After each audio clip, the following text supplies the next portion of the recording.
சற்றுமுன்னர் கிடைத்திருக்க ஒரு செய்தி, breaking news. சமீப வாரங்களில் அண்ணா பல்கலைக்கழக மாணவி பாலியல் துன்பத்துக்கு ஆளாக்கப்பட்ட விஷயம் பெரிய ஒரு சர்ச்சையாக, அரசியல் சர்ச்சையாக வெடித்திருப்பது எல்லோரும் அறிந்ததே.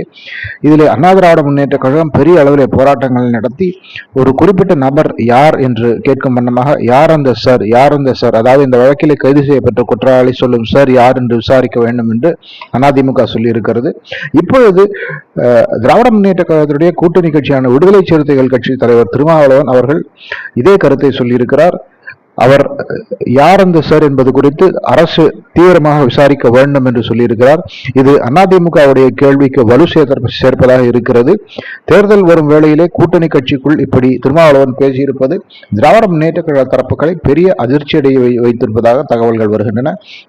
இன்னமும் திமுக கூட்டணியில் தான் விடுதலை சிறுத்தைகள் கட்சி இருக்கிறது என்பதை திருமாவளவன் தெளிவுபடுத்தி இருக்கிறார் என்பதை நாம் மனதில் கொள்ள வேண்டும்.